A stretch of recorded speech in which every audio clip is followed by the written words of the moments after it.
ಸ್ನೇಹಿತರೆ ನಮಸ್ಕಾರ. ಈ ವಿಡಿಯೋದಲ್ಲಿ ಜ್ಞಾನೇಂದ್ರಿಯಗಳಂದ್ರೆ ಏನು, ಕರ್ಮೇಂದ್ರಿಯಗಳಂದ್ರೆ ಏನು ಅಂತ ತಿಳ್ಕೊಳ್ಳೋಣ. ಜ್ಞಾನೇಂದ್ರಿಯಗಳಂದ್ರೆ ಕಣ್ಣು, ಕಿವಿ, ಮೂಗು, ಚರ್ಮ, ನಾಲಿಗೆ. ಈ ಪ್ರಪಂಚದಲ್ಲಿ ಎಲ್ಲಾ ರೀತಿಯ ವಸ್ತುಗಳು, ಸ್ಥಳಗಳು, ಪ್ರಾಣಿಗಳು, ಮನುಷ್ಯರು, ಪಂಚಭೂತಗಳು, ಎಲ್ಲಾ ರೀತಿಯ ಸೌಂದರ್ಯ, ಒಳ್ಳೆಯದು ಕೆಟ್ಟದ್ದು, ಈ ರೀತಿಯ ಎಲ್ಲವನ್ನು ನೋಡುವುದು ಕಣ್ಣುಗಳು. ಕಿವಿಗಳು ಈ ಪ್ರಪಂಚದಲ್ಲಿನ ಎಲ್ಲಾ ರೀತಿಯ ಮಾತುಗಳು, ಎಲ್ಲಾ ರೀತಿಯ ಶಬ್ದಗಳು, ಒಳ್ಳೆ ಶಬ್ದ, ಕೆಟ್ಟ ಶಬ್ದ, ಒಳ್ಳೆ ಮಾತು, ಕೆಟ್ಟ ಮಾತು, ಮನಸ್ಸಿಗೆ ಬೇಜಾರಾಗುವಂತಹ ಮಾತುಗಳು, ಶಬ್ದಗಳು, ಮನಸ್ಸಿಗೆ ಸಂತೋಷ, ನೆಮ್ಮದಿಯನ್ನು ತರುವಂತಹ ಮಾತುಗಳು, ಶಬ್ದಗಳು, ಈ ರೀತಿ ನಾನಾ ಬಗೆಯ ಶಬ್ದಗಳನ್ನು ಮತ್ತೆ ಮಾತುಗಳನ್ನು ಕೇಳಿಸ್ಕೊಳ್ಳುವುದು ಕಿವಿಗಳು. ಮೂಗು ಸುವಾಸನೆ, ದುರ್ವಾಸನೆ ಅಂದ್ರೆ ಒಳ್ಳೆ ವಾಸನೆ, ಕೆಟ್ಟ ವಾಸನೆ, ಎಲ್ಲಾ ರೀತಿಯ ವಾಸನೆಗಳನ್ನು ಕಂಡುಕೊಳ್ಳುವುದು ಮೂಗು. ಚರ್ಮ ತಂಪಗಿರೋದು, ಬೆಚ್ಚಗಿರೋದು, ಹಾಯಾಗಿ ಅನಿಸೋದು, ಗಾಯ ಆದರೆ, ಪೆಟ್ಟಾದ್ರೆ ಚರ್ಮಕ್ಕೆ ನೋವಾಗುವುದು, ಇವು ಚರ್ಮದಿಂದ ಆಗುವಂತಹ ಅನುಭವಗಳು. ನಾಲಿಗೆ ಯಾವುದು ಸಿಹಿ, ಯಾವುದು ಕಹಿ, ಯಾವುದು ಉಪ್ಪು, ಯಾವುದು ಖಾರ, ಯಾವುದು ಹುಳಿ, ಯಾವುದು ಸಪ್ಪೆ, ಈ ರೀತಿಯ ನಾನಾ ಬಗೆಯ ರುಚಿಗಳನ್ನು ನಾಲಿಗೆ ಹೇಳುತ್ತೆ. ಪ್ರತಿಯೊಬ್ಬರಿಗೂ 5 ಜ್ಞಾನೇಂದ್ರಿಯಗಳಿದಾವೆ ಅಂತ ಎಲ್ರಿಗೂ ಗೊತ್ತು. ಆದರೆ ಆ 5 ಜ್ಞಾನೇಂದ್ರಿಯಗಳನ್ನು ಮನುಷ್ಯ ಅನ್ನೋನು ಯಾವ ರೀತಿ ಉಪಯೋಗಿಸ್ಕೊಳ್ತಾ ಇದ್ದಾನೆ? ಒಳ್ಳೆಯದನ್ನ ನೋಡೋದಕ್ಕೆ ಕಣ್ಣುಗಳಿರೋದು, ಆದ್ರೆ ಆ ಕಣ್ಣುಗಳಿಂದ ಮನುಷ್ಯ ಏನೆಲ್ಲ ಮಾಡ್ತಾ ಇದ್ದಾನೆ? ಒಳ್ಳೇದು ಕೆಟ್ಟದ್ದು ಒಂದೇ ಕಡೆ ಇದ್ರೂ ಒಳ್ಳೆಯದ್ರ ಬಗ್ಗೆ ಮನುಷ್ಯನಿಗೆ ಆಸಕ್ತಿ ಇರೋದಿಲ್ಲ, ಅದ್ರ ಮೇಲೆ ಕಣ್ಣು ಹೋಗೋದಿಲ್ಲ. ಅದನ್ನ ಪಕ್ಕಕ್ಕೆ ಇಟ್ಬಿಟ್ಟು ಕೆಟ್ಟದ್ರ ಮೇಲೇನೇ ಅವನ ಕಣ್ಣು ಬೀಳುತ್ತೆ, ಅದ್ರ ಬಗ್ಗೆನೇ ಆಸಕ್ತಿ.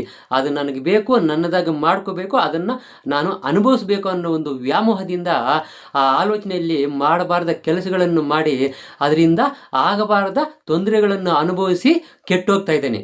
ನಮ್ಮ ಮನಸ್ಸು, ನಮ್ಮ ಆರೋಗ್ಯ ಚೆನ್ನಾಗಿರ್ಬೇಕಂದ್ರೆ ಈ ಕಿವಿಗಳಿಂದ ಏನನ್ನು ಕೇಳಬೇಕು ಅವುಗಳನ್ನು ಮಾತ್ರ ಕೇಳಬೇಕು.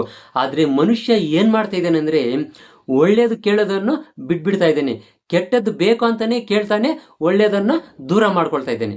ಕೆಲ್ಸಕ್ಕೆ ಬರ್ದೇ ಇರೋ ವಿಷಯಗಳನ್ನ, ಉಪಯೋಗ ಆಗದೆ ಇರೋ ವಿಷಯಗಳನ್ನ ಎಷ್ಟು ಬೇಕಾದ್ರೂ ಆಸಕ್ತಿಯಿಂದ ಕೇಳಿಸ್ಕೊಳ್ತಾನೆ. ಆದ್ರೆ ಯಾರಾದ್ರೂ ಒಳ್ಳೆ ಮಾತುಗಳನ್ನು ಹೇಳಿದ್ರೆ ಅದನ್ನ ಈ ಕಿವಿಯಲ್ಲಿ ಕೇಳ್ಬಿಟ್ಟು ಈ ಕಿವಿಯಲ್ಲಿ ಬಿಟ್ಬಿಡ್ತಾನೆ, ಮನಸ್ಸಿಗೂ ಕೂಡ ಕಳಿಸೋದಿಲ್ಲ. ಅದೇ ಕೆಟ್ಟ ಮಾತುಗಳ ಬಗ್ಗೆ ಆಸಕ್ತಿಯಿಂದ ಕೇಳಿಸ್ಕೊಂಡು ಅದು ಮನಸ್ಸಿಗೆ ಕಳಿಸ್ಬಿಟ್ಟು ಭದ್ರವಾಗಿ ಹಂಗೆ ಸೇವ್ ಮಾಡ್ಕೊಂಡು ಇಟ್ಕೊಂಡಿರ್ತಾನೆ. ಮನಸ್ಸು ಪ್ರಶಾಂತವಾಗಿ ನೆಮ್ಮದಿಯಾಗಿ ಇರೋದಕ್ಕೆ ಕಾರಣವಾಗುವಂತಹ ಸುಗಂಧ ಭರಿತ ವಾಸನೆಗಳನ್ನು ಕಂಡುಕೊಳ್ಬೇಕು. ಅದನ್ನು ಬಿಟ್ಬಿಟ್ಟು ರಜೋಗುಣಕ್ಕೆ, ತಮೋಗುಣಕ್ಕೆ ಕಾರಣವಾಗುವಂತಹ ವಾಸನೆಗಳನ್ನ ಮೂಗು ಹುಡುಕ್ತಾ ಇರುತ್ತೆ. ನಾಲಿಗೆ ಶರೀರವು ಆರೋಗ್ಯವಾಗಿರೋದಕ್ಕೆ ಬೇಕಾಗುವಂತಹ ಸಾತ್ವಿಕ ಆಹಾರವನ್ನು ತಿನ್ನೋದು ಬಿಟ್ಬಿಟ್ಟು ನಾಲಿಗೆ ರುಚಿಗೆ ಅಭ್ಯಾಸ ಮಾಡ್ಕೊಂಡ್ಬಿಟ್ಟು ಕಾಯಿಲೆ ಬರುವಂತಹ ಅನೇಕ ರೀತಿಯ ವ್ಯರ್ಥ ಪದಾರ್ಥಗಳನ್ನು ತಿಂದು ನಾನಾ ಬಗೆಯ ಕಾಯಿಲೆಗಳು, ರೋಗಗಳು ಬರೋದಕ್ಕೆ ಕಾರಣ ಆಗ್ತಾ ಇದ್ದಾನೆ. ಚರ್ಮ ಸ್ಪರ್ಶದಿಂದ ಸ್ಪಂದನೆ ನೀಡುವಂಥದ್ದು. ಇಂತಹ ಸ್ಪರ್ಶದಿಂದ ನಮಗೆ ಉಪಯೋಗಕ್ಕೆ ಬರುವಂತಹ ಒಂದು ಅನುಭವಗಳನ್ನು ಅನುಭವಿಸ್ಬೇಕು ಹೊರತು ಕೆಟ್ಟದ್ದು ಉಪಯೋಗಕ್ಕೆ ಬರದೇ ಇರೋ ರೀತಿಯಲ್ಲಿ ಅನುಭವಗಳು ಆಗಬಾರ್ದು. ನಮ್ಗೆ 5 ಜ್ಞಾನೇಂದ್ರಿಯಗಳಿದಾವೆ, ಅವುಗಳಿಂದ ಇಷ್ಟ ಬಂದಾಗೆ ಆಡ್ಬೋದು, ಅನುಭವಿಸ್ಬೋದು ಅಂತ ಅಹಂಕಾರ ಪಟ್ಟರೆ ಅವುಗಳಿಂದ ಎದುರಾಗುವಂತ ಒಂದು ಸಮಸ್ಯೆಗಳು, ತೊಂದರೆಗಳನ್ನು ಸಹ ನಾವೇ ಅನುಭವಿಸ್ಬೇಕಾಗುತ್ತೆ. ಎರಡನೆಯದು ಕರ್ಮೇಂದ್ರಿಯಗಳು. ಇವುಗಳಿಗೆ ಜ್ಞಾನ ಇರೋದಿಲ್ಲ, ಕೆಲಸ ಮಾತ್ರ ಮಾಡ್ತವೆ. ಈ 5 ಕರ್ಮೇಂದ್ರಿಯಗಳು ಯಾವುವು ಅಂದ್ರೆ ವಾಕ್, ಪಾಣಿ, ಪಾದ, ಪಾಯು, ಉಪಸ್ಥ. ಒಂದನೆಯದು ವಾಕ್ ಅಂದ್ರೆ ಮಾತು.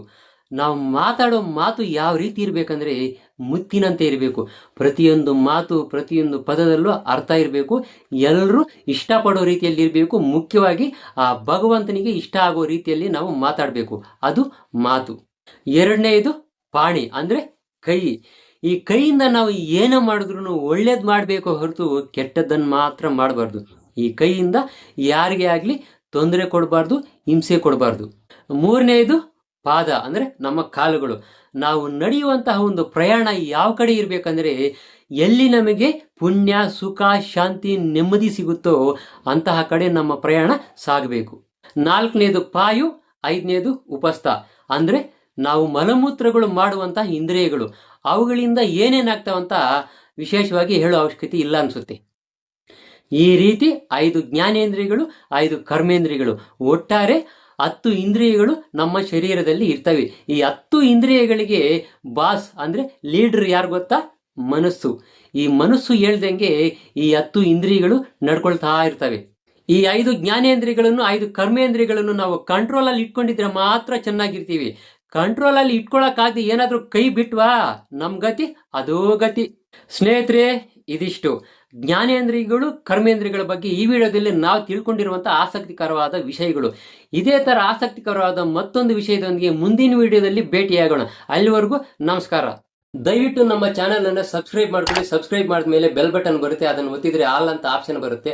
ಅದನ್ನು ಪ್ರೆಸ್ ಮಾಡಿದ್ರೆ ನಾನು ಮಾಡುವ ಎಲ್ಲಾ ವಿಡಿಯೋಗಳು ನೋಟಿಫಿಕೇಶನ್ ಮುಖಾಂತರ ನೀವು ನೋಡ್ಬೋದು.